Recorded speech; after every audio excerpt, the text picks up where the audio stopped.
I got so much motherfucking design on right now. Break it down, bring it back, make it clap. I got 3 old thoughts, new guap, where that day. Bitches on my line, and you know they come strapped. Hold up, what it not, 45, still the cash like, whoa. How you fucking with these hoes up? Assalamualaikum warahmatullahi wabarakatuh. Selamat pagi adik-adik semua. Perkenalkan, nama kakak Intan Mutiara Safira, panggil saja Kak Intan. Jadi selama adik-adik berada di kelas 10 pada mata pelajaran Bahasa Indonesia, kakak yang akan menemani, mengajarkan dan membimbing adik-adik semua pada mata pelajaran Bahasa Indonesia. Nah, pada pertemuan kita pada hari ini, kakak akan membahas mengenai materi teks eksposisi. Tapi sebelumnya, kita harus sama-sama mengetahui dulu apa tujuan pembelajaran kita pada hari ini. Nah, tujuan pembelajaran kita pada hari ini adalah siswa dapat bekerja mandiri dan jujur dalam menentukan struktur, isi teks eksposisi, dan menentukan ciri kebahasaan teks eksposisi, serta menyusun teks eksposisi dengan rasa ingin tahu, responsif, dan tanggung jawab selama proses pembelajaran. Dan siswa harus bersikap jujur, percaya diri, serta pantang menyerah. Nah, itu tujuan pembelajaran kita pada hari ini. Sebelum kakak membahas mengenai materi teks eksposisi, kakak ingin bertanya nih terlebih dahulu kepada adik-adik semua. Siapa yang sebelumnya sudah mengetahui apa sih itu teks eksposisi, apa saja sih struktur teks eksposisi itu, dan apa sih ciri-ciri kebahasan teks eksposisi? Apakah dari adik-adik ada yang sudah mengetahui terlebih dahulu? Jika tidak ada, kakak harap selama kakak menjelaskan, adik-adik bisa mendengarkan dan menyimak dengan seksama penjelasan yang akan kakak paparkan mengenai teks eksposisi, agar nantinya adik-adik bisa dengan mudah memahami materi yang akan kakak jelaskan. Jadi langsung saja pada pembelajaran pertama kita hari ini, kakak akan memulai menjelaskan mengenai teks eksposisi. Selamat menyimak adik-adik semua. Nah, baiklah adik-adik sekalian, langsung saja kakak jelaskan ya mengenai teks eksposisi. Yang pertama yang harus kita tahu lebih dulu yaitu apa sih pengertian teks eksposisi itu. Nah, teks eksposisi adalah sebuah bentuk teks atau tulisan yang memuat tentang informasi maupun pengetahuan. Secara umum, teks eksposisi sendiri memiliki tujuan untuk memberikan penjelasan atau uraian mengenai suatu ide, pokok pikiran, pendapat, informasi maupun pengetahuan kepada pembaca tanpa bermaksud memengaruhi. Hal ini yang membuat tujuan teks eksposisi adalah memberitahukan informasi atau pengetahuan berdasarkan fakta sesuai dengan sudut pandang tertentu. Nah, dalam membuat teks eksposisi biasanya ditujukan untuk membahas isu-isu yang ada di masyarakat. Misalnya seperti COVID-19, isu tentang pendidikan, isu tentang ekonomi, dan sebagainya. Nah, dengan dituliskannya teks eksposisi tersebut, maka pembaca akan memiliki sudut pandang yang lebih luas dalam menanggapi isu-isu hangat di tengah masyarakat. Selain itu, teks eksposisi pada dasarnya memiliki bentuk seperti sebuah retorika, yang mana dapat digunakan untuk menjelaskan tentang uraian ilmu pengetahuan sekaligus menjawab berbagai pertanyaan. Oleh karena itu, sebagian besar teks dalam buku pelajaran atau ensiklopedia contohnya, pada konsepnya itu merupakan pengembangan dari teks eksposisi sendiri. Hal itu dapat dilihat melalui teks lainnya seperti berita, esai, prosedur, bahkan juga laporan. Lalu yang poin kedua adalah unsur-unsur teks eksposisi. Nah, untuk unsur yang pertama dari teks eksposisi yaitu teks yang mengandung sebuah gagasan. Teks eksposisi sendiri memiliki banyak gagasan seperti penilaian, komentar, dan saran dari penulis terkait suatu topik yang sedang dibahas.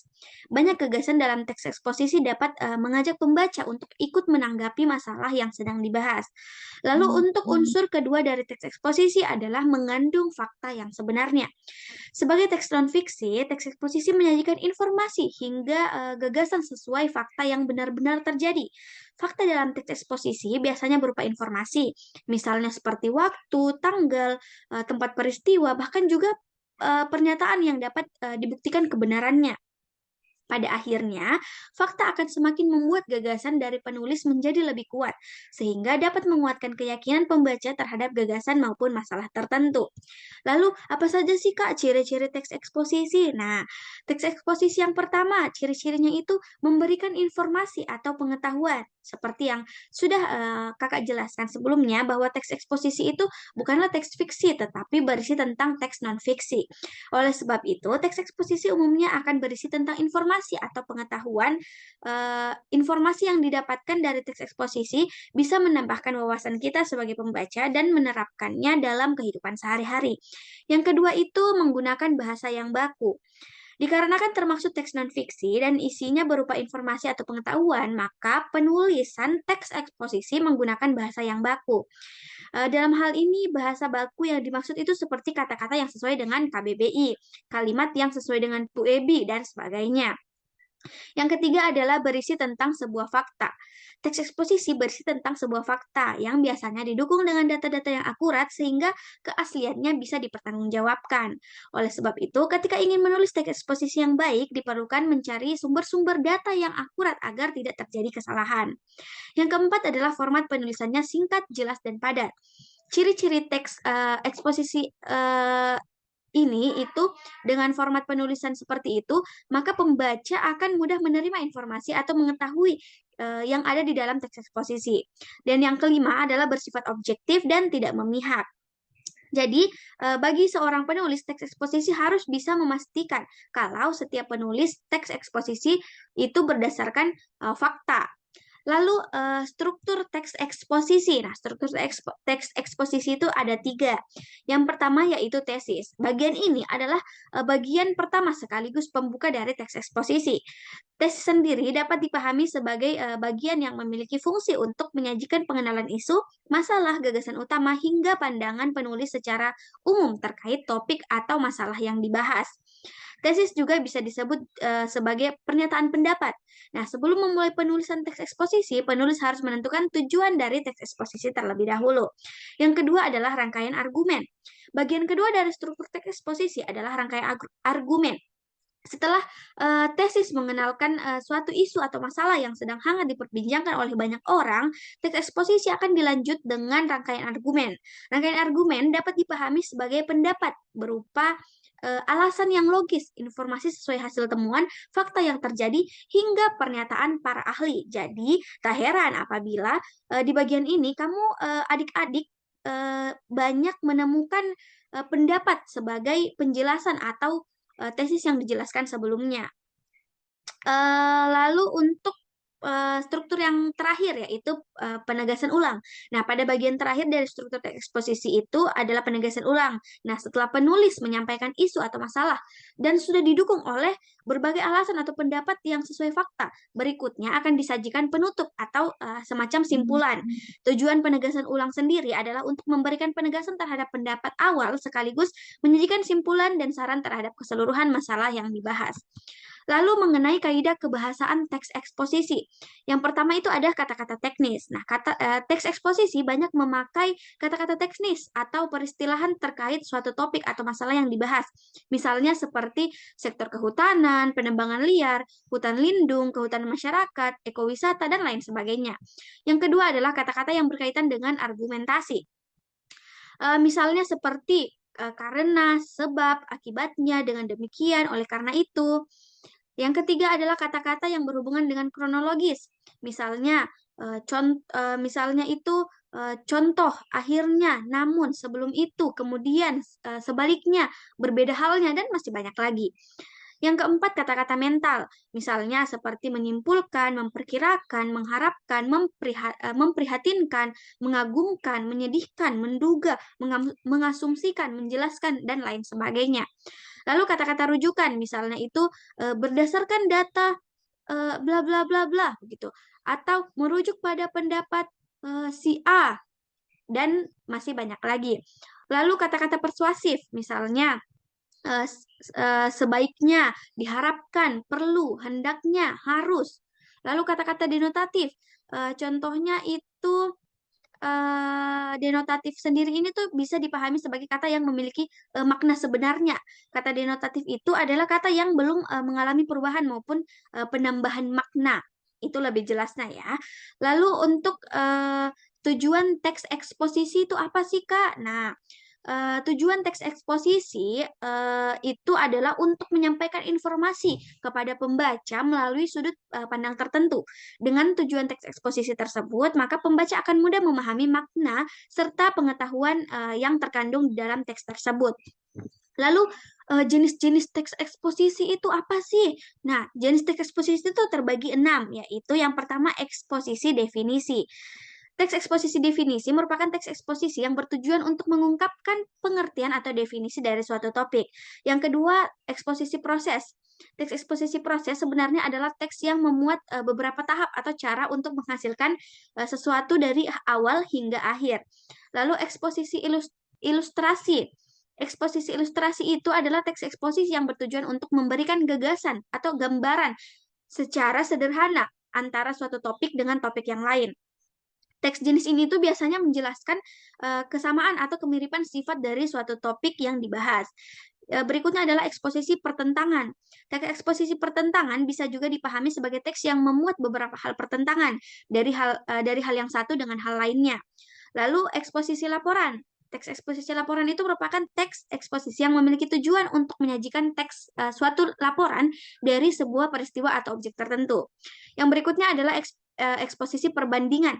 Teks eksposisi perbandingan adalah teks yang memuat ide dan gagasan utama untuk membandingkan antara hal yang satu dengan hal yang lain. Lalu bagaimana sih Kak cara membuat teks eksposisi itu?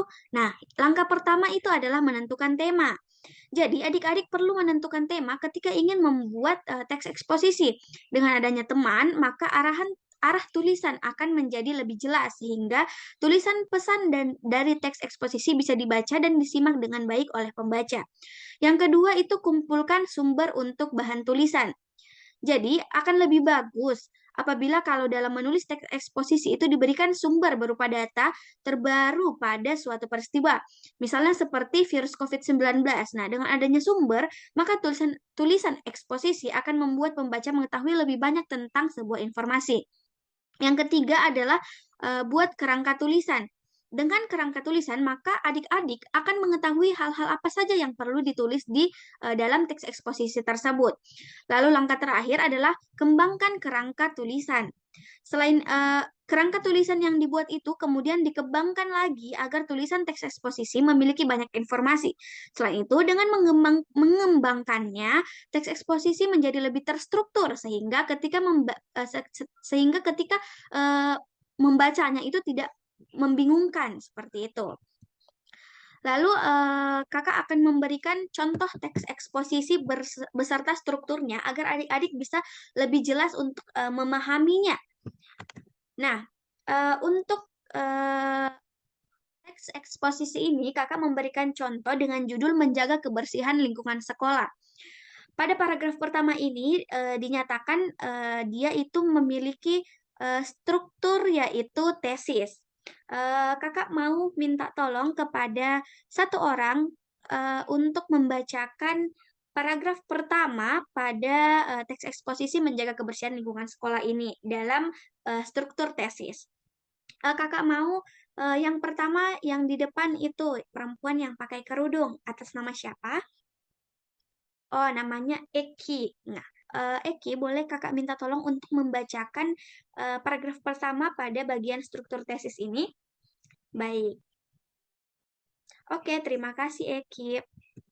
Yang kedua adalah paragraf kedua yaitu strukturnya dinyatakan sebagai struktur argumentasi. Nah, kakak mau laki-laki nih yang membacakannya. Yang di belakang sana. Namanya? Oh, Idar. Idar, kakak boleh minta tolong untuk membacakan paragraf kedua? Boleh, oke.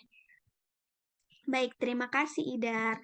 Lalu yang terakhir, nah di paragraf terakhir ini contoh kalimat yang menyatakan sebagai struktur penegasan ulang. Kakak mau yang perempuan di tengah yang tidak pakai jilbab, namanya siapa? Oh, Adel. Adel, boleh kakak minta tolong untuk membacakannya? Baik, silakan.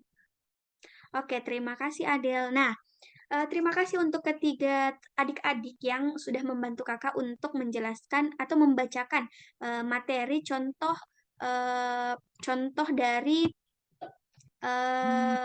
teks eksposisi ini.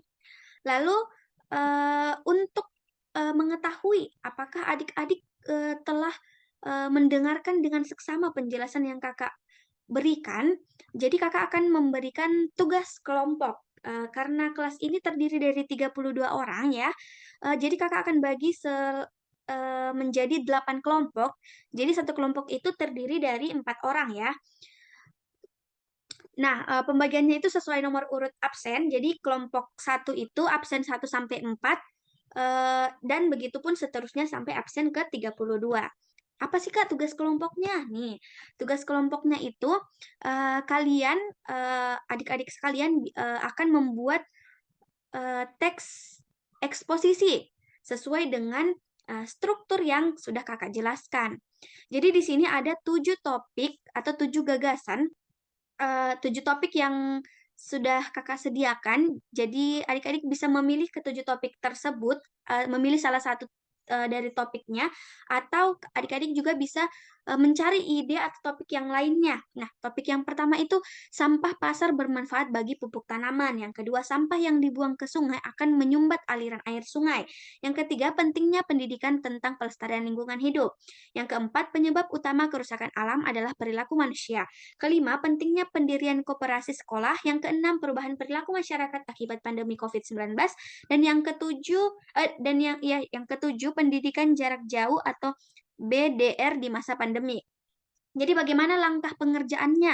Nah, yang pertama itu adik-adik pilih salah satu di antara gagasan-gagasan yang sudah kakak sediakan, atau adik-adik bisa menentukan sendiri gagasan lain yang berkaitan dengan permasalahan dalam kehidupan di lingkungan sekitar. Lalu, langkah kedua, adik-adik mendata argumen-argumen yang mendukung gagasan pokok sebagai gagasan penjelas yang hendak adik-adik sampaikan. Jadi di sini kakak akan memberikan kebebasan untuk adik-adik untuk mencari referensi informasi di internet yang akan mendukung teks eksposisi adik-adik. Lalu langkah ketiga adalah adik-adik harus mengembangkan teks eksposisi berdasarkan gagasan pokok dan argumen sebagai gagasan penjelasannya. Jadi tugas kelompok ini harus dikumpul hari ini. Jadi kakak tunggu penyelesaiannya dikumpul pada akhir mata pelajaran pertemuan hari ini ya. Tapi sebelum mengerjakannya, kakak memberikan informasi terlebih dahulu. Kakak akan memberikan tugas individu yang mana ini akan menjadi tugas rumah atau PR untuk adik-adik semua agar bisa mengasah atau mengingat kembali materi mengenai teks eksposisi tersebut. Jadi dalam tugas individu ini kakak akan memberikan 5 soal pilihan ganda dan akan dikumpul pertemuan berikutnya. Jadi soalnya akan kakak bagikan lembar kerjanya untuk dibawa pulang dan dikerjakan. Jadi adik-adik bisa langsung mengerjakan tugas kelompok dari sekarang. Selamat mengerjakan. Baiklah adik-adik semua, kakak sudah membaca dan memeriksa, mengoreksi tugas kelompok kalian yang tadi sudah kalian kumpulkan. Dan menurut kakak, kalian sudah benar-benar mendengarkan dan menyimak penjelasan materi tentang teks eksposisi yang kakak jelaskan tadi, karena tugas kalian menurut kakak sudah cukup baik. Jadi kita sama-sama menarik kesimpulan mengenai teks eksposisi itu. Teks eksposisi adalah karangan bersifat informasi atau pengetahuan secara ringkas, jelas, padat, dan menarik untuk dibaca. Paragraf di dalam teks eksposisi bersifat ilmiah atau non-fiksi. Tujuan dari teks ini memang untuk menjelaskan informasi tertentu agar pengetahuan pembaca bisa bertambah. Jadi mungkin cukup pertemuan kita pada hari ini terkait teks eksposisi. Ada satu kalimat dari Nora Roberts yang mengatakan, jika kamu tidak mengejar apa yang kamu inginkan, maka kamu tidak akan mendapatkannya. Jika kamu tidak bertanya, maka jawabannya adalah tidak. Jika kamu tidak melangkah maju, kamu akan tetap berada di tempat yang sama. Semoga adik-adik semua dapat menarik kesimpulan dari semuanya, dapat memahami materi yang telah kakak jelaskan, dan dapat mengingat semua materi yang telah kakak jelaskan pada pertemuan hari ini. Kakak rasa cukup untuk pertemuan kita pada hari ini. Kakak tutup, dan yang terpenting ingatlah, utamakan bahasa Indonesia, lestarikan bahasa daerah, dan kuasai bahasa asing.